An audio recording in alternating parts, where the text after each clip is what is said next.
슬퍼하지 말아요. 하얀 첫눈이 온다고요. 그리운 사람 올 것 같아 문을 열고 내다보네. 언젠가 만날 우리 가장 행복할 그날, 첫눈처럼 내가 가겠다. 너에게 내가 가겠다. 그립고 반갑고 소중하고 서로 다른 노래에 담긴 첫눈의 느낌입니다. 며칠 전 올해 첫눈이 내린 날, 여러분은 어떤 느낌이셨나요? 그 느낌 그대로 들고 오늘 이야기 소파에 함께 앉아볼까요?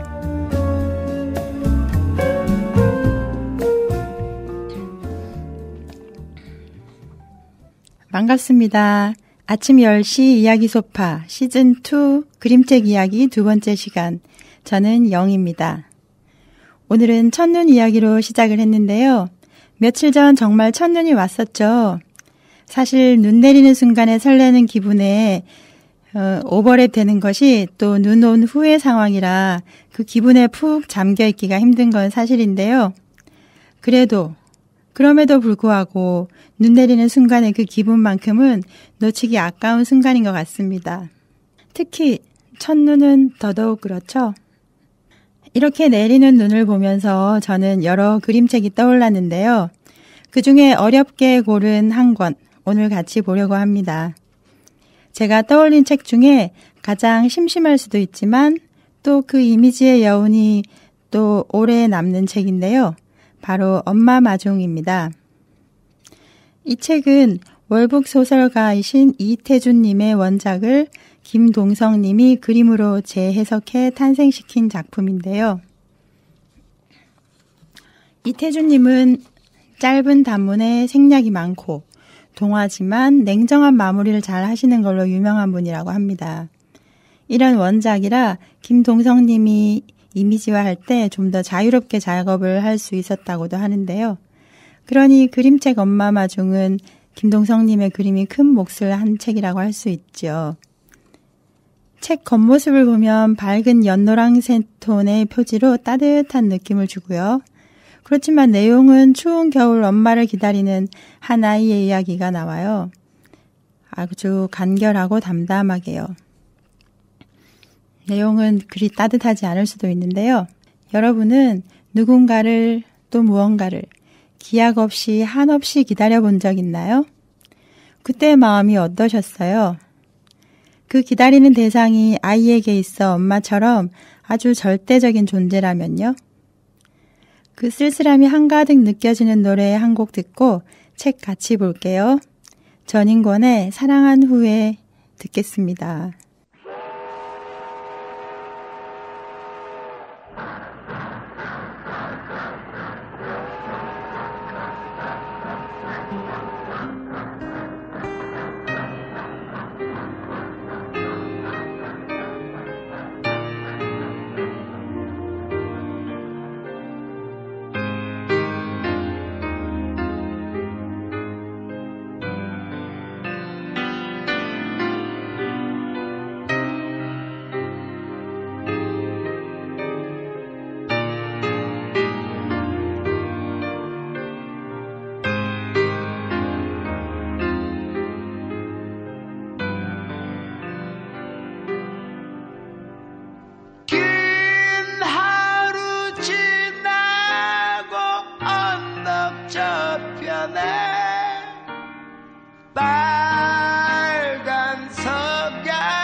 다시 다가오는데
햇살이 날아가네.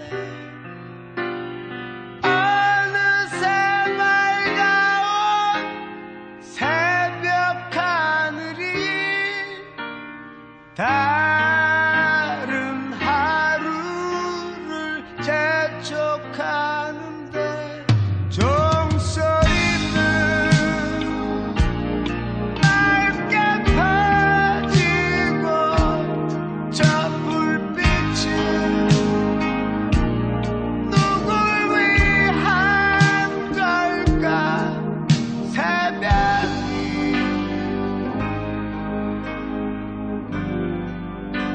내 앞에 다시 설레이는데.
네, 걸걸한 목소리가 나와서 좀 놀라셨나요? 특히 이 책을 이미 보신 분들은 더욱더 놀라셨을 수도 있는데요. 전인권님의 목소리가 비록 이 책에 나오는 작은 아이의 이미지나 이 책의 이미지와는 다를 수도, 또는 이 책 아이의 쓸쓸함과는 당연히 차이가 있을 수도 있겠지만, 저는 이 목소리에서 뭔가 더 많은 쓸쓸함이 느껴져서 이 곡을 듣고 싶었는데요. 극대화된 쓸쓸함을 잠시 같이 나눠봤습니다. 그럼 책을 같이 한번 볼게요. 먼저 이 책의 표지는 조그만 아이가 정면을 바라보고 서 있습니다. 허름한 옷을 입고서 마치 자기 소개를 하듯이 서 있습니다. 그 표지를 넘기면 갈색 속지가 나오고요. 그 속지를 넘기면 제목이 한 번 더 나옵니다. 그리고 그 다음 페이지에는 어느 언덕 위 산골 동네 풍경이 보입니다. 그 산골 동네 풍경 다음에는 표지의 작은 소년이 열심히 걸어가는 옆모습이 보이는데요. 정면을 한번 바라봤다가 또 앞만 보고 열심히 걸어가는 옆모습이 나옵니다. 이렇게 열심히 걸어가는 모습이 아이는 한창 많이 걸어가는 듯한 느낌을 주고요. 그 걸어가는 아이의 옆모습 위에는 엄마 마중이라는 제목이 한 번 더 쓰여 있습니다. 그 다음 장부터 이야기가 본격적으로 시작됩니다. 제가 이야기를 잠깐 읽어볼게요. 추워서 코가 새빨가 나가가 아장아장 전차 정류장으로 걸어 나왔습니다. 그리고 낑 하고 안전지대에 올라섰습니다. 자기의 허리까지 올라오는 높이의 보도블록 위로 낑차 하고 올라가는 아이의 모습이 안쓰럽기도 하고 대견해 보이기도 합니다. 그리고는 그 아이는 사람들 사이에 앉아 바닥에 낙서를 하며 시간을 보냅니다. 이렇게 시간을 보내는 아이 모습의 오른쪽에는요, 큰 초록색 나무가 보이는데요. 아이의 마음속 상상의 세계를 나타낸 부분인 듯 합니다. 그 아래로는 전차가 지나가고 있고요. 또 읽겠습니다. 이내 전차가 왔습니다. 아가는 갸웃하고 차장더러 물었습니다. 우리 엄마 안 와요? 자, 어떻게 됐을까요? 너희 엄마를 내가 어떻게 아니? 하고 차장은 땡땡 하면서 지나가 버립니다. 전차 안으로 고개만 갸웃하고 물어보는 아이. 쌩 하고 지나가는 전차. 그 다음 장면은 아이가 표지판을 이리저리 기대가며 또 막연하게 기다리고 있고, 오른쪽에는 드넓은 바다, 하늘 같은 색깔을 가진 안개 속에 달려가는 전차가 보입니다. 달려오는 건지 달려가는 건지는 모르겠지만 아마 아이 마음속에서 엄마가 타고 올 전차가 아닐까요? 또 읽어보겠습니다. 또 전차가 왔습니다. 아가는 또 갸웃하고 차장더러 물었습니다. 우리 엄마 안 와요? 너희 엄마를 내가 아니? 하고 2차 차장도 땡땡 하면서 지나갔습니다.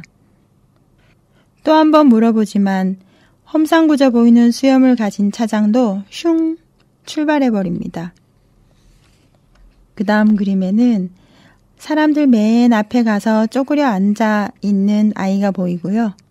오른쪽에는 노란색 바탕색 위에 전차 한 대가 또 달려옵니다. 엄마가 꼭 타고 있을 것만 같은 느낌입니다. 책을 읽어볼게요. 그 다음 전차가 또 왔습니다. 아가는 또 갸웃하고 차장더러 물었습니다. 우리 엄마 안 와요? 오, 엄마를 기다리는 아가구나 하고 이번 차장은 내려와서 아이고 다칠라. 너희 엄마 오시도록 한 군데만 가만히 섰거라. 응? 하고 갔습니다. 네, 전차에서 내려 아이에게 다가와 걱정까지 해주는 차장 아저씨. 그 아저씨의 말이 크게 와닿았던 걸까요? 그 전차가 떠나고는 그 아이는 아저씨의 말대로 표지판 옆에 꼿꼿하게 서 있습니다. 아가는 바람이 불어도 꼼짝 안 하고 전차가 와도 다시는 묻지도 않고 코만 새빨개서 가만히 서 있습니다. 이렇게 서 있는 아이의 모습이 한 장에 하나씩 무려 3장을 넘어가는데요. 마지막 부분에는 이 아이의 모습이 크게 클로즈업 된 것처럼 큰 모습으로 그려져 있습니다. 근데 자세히 보면 코뿐만 아니라 손은 더 빨갛게 얼어 있는 것 같습니다. 이런 하염없는 기다림. 이젠 느낄래야 느끼기도 어렵죠. 전 국민이 핸드폰을 가지고 다니니까요. 하지만 그림 속 아이에게는 이 기다림이 정말 막연해 보입니다.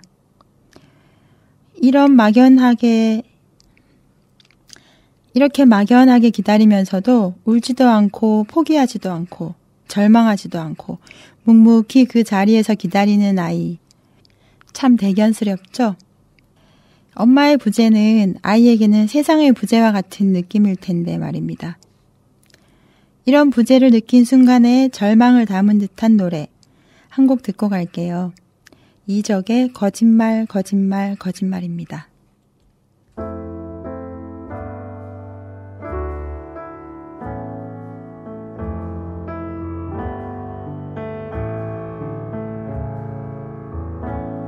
다시 돌아올 거라고 했잖아. 잠깐이면 될 거라고 했잖아.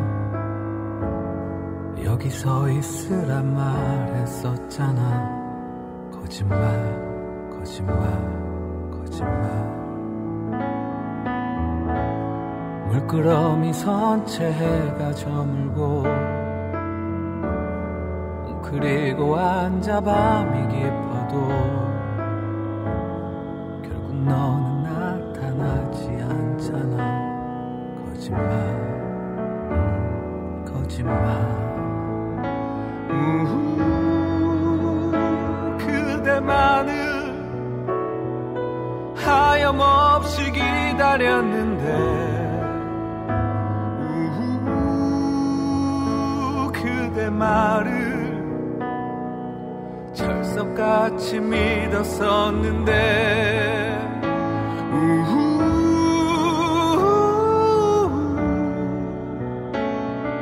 찬바람에 길을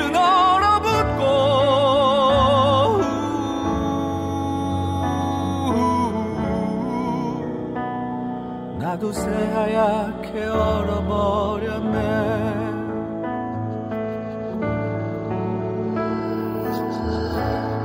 내겐 잘못이 없다고 했잖아. 나는 좋은 사람이라 했잖아. 상처까지 안아준다 했잖아. 거짓말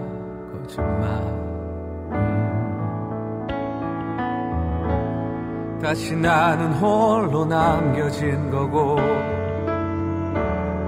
모든 추억들은 버리는 거고 역시 나는 자격이 없는 거지. 거짓말.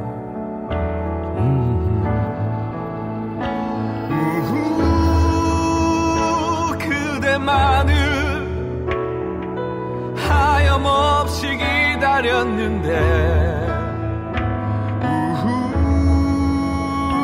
그대 말을 철석같이 믿었었는데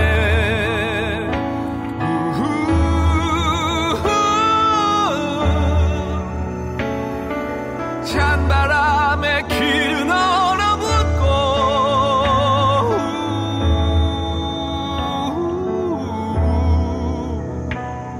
나도 새하얗게 얼어버렸네.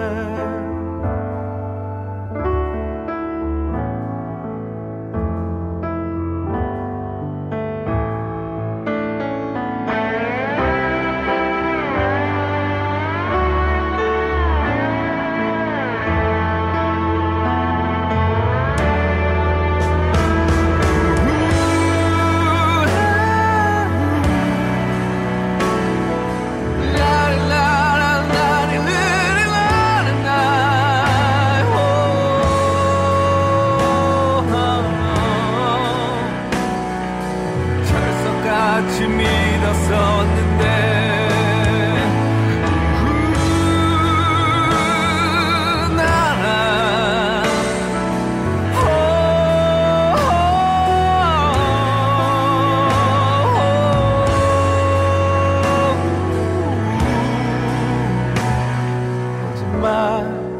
거짓말.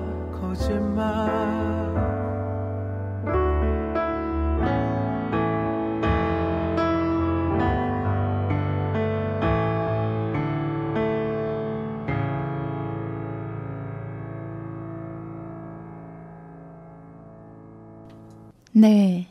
예전 힘들었던 시절에 아이를 키우기 힘들었던 부모가 놀이동산에 갔다가 아이를 슬쩍 버리고 오는 일도 종종 있었다고 합니다. 이 곡은 그런 얘기를 전해 듣고 그 순간의 느낌을 모티브로 만든 곡이라고 하더라고요. 절대적인 절망감. 이런 느낌이 드는데 이 내용을 알고 나니 저는 이 곡을 들을 때마다 이 엄마 마중책의 이 아이가 떠오르더라고요. 그래도 이 책의 아이가 느낄 수 있는 느낌이랑 비슷한 부분이 있기도 한데 그래도 이 책의 아이는 끝까지 포기하지 않고 그 절망감에 푹 빠지지 않고 꿋꿋하게 엄마를 기다리는 모습이 노래 속만큼 절망스러워 보이지 않아서 다행인 것 같습니다. 네, 아까 그 장면으로 돌아가서 온몸이 빨갛게 얼도록 서 있던 아이는 과연 어떻게 됐을까요? 그 다음 페이지를 넘겨보면 두 페이지 한가득 밝은 톤으로 색깔이 바뀐 하늘이 보입니다. 노랑과 연두가 어우러진 밝은 하늘에는 하늘 한가득 또 눈발이 휘날리고 있습니다. 그 다음 페이지는 더 굵어진 눈발만 보이고요. 또 그 다음 페이지는 첫 장면에 나왔던 언덕 위 산골 동네가 다시 보입니다. 그리고 그 지붕 위에는 눈이 하얗게 쌓여 있습니다. 이 장면이 이 책의 마지막 부분입니다. 그럼 아이는 어떻게 됐을까요? 뭐야, 끝이 너무 무책임하잖아 하는 생각이 살짝 들기도 하는데요. 진짜 원작은 정말 여기서 끝이 난다고 합니다. 그런데 김동성 작가님 덕분에 그렇게 허탈하고 궁금한 마음을 조금은 추스릴 수 있을 것 같습니다. 그 산골 동네에 눈이 한가득 내리는 장면을 자세히 살펴보면 엄마 손을 잡고 아장아장 걸어가는 아이의 모습을 어딘가에서 찾을 수 있거든요. 손에는 무언가를 든 채로요. 자세히 봐야 알 수 있는 조그만 장면이지만 엄마를 바라보는 아이의 모습에 신남이 한가득 묻어 있는 것 같습니다. 그리고 하늘도 밝은 노랑 연두가 어우러진 밝은 색이고요. 다행히 해피엔딩이었습니다. 이렇게 엄마랑 같이 집에 가서는 하루 종일 꽁꽁 언 몸을 이불 속에서 녹이며 엄마의 자장가 소리를 들으며 고난 단잠을 자겠죠? 이렇게 생각하고 나니 한결 더 마음이 편안해지네요. 엄마가 들려줬을 것 같은 노래, 우리도 같이 함께 들어볼까요? 이선희의 목소리로 듣습니다. 섬집 아기.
네, 엄마 목소리가 너무 맑고 청아하죠?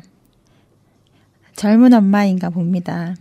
아무튼 아이는 푹 단잠을 잤으리라 추측이 되고요. 네, 이 책은 정말 단순한 이야기지만 그 안에 하고 싶었을 이야기는 누구나 공감할 수 있는 모두의 이야기인 것 같습니다. 그래서인지 어린 아이부터 어른인 저까지도 함께 보면서 많은 공감을 할 수 있는 책이었던 것 같아요. 이렇게 그림책이 재탄생시킨 엄마 마중을 오늘 함께 봤는데요. 이 김동성 작가와의 만남 자리에 제가 언제 참석해서 이야기 나눈 적이 있는데요. 그 작가분의 말씀이 모노톤의 페이지에서는 아이의 현실을 좀 보여주고 컬러톤의 페이지에서는 아이의 마음속을 판타지의 세계의 느낌으로 표현했다는 설명을 들었어요. 그 이야기를 듣고 보니 이 아이의 마음속을 좀 더 잘 이해할 수 있었던 것 같습니다. 많은 언어로 설명하지 않아도 말이죠. 네, 이렇게 따뜻한 그림과 추운 내용인 줄 알았으나 따뜻한 결말을 가진 책 함께 보았습니다. 이 책을 보며 여러분은 어떤 생각이 떠올랐나요? 엄마를 떠올릴 수도 아이를 떠올릴 수도 있고 또는 내게 절대적인 어떤 존재에 대한 막연한 기다림을 떠올렸을 수도 있는데요. 무엇이었든 꿋꿋하게 기다리던 아이의 모습은 잊혀지지 않을 것 같습니다.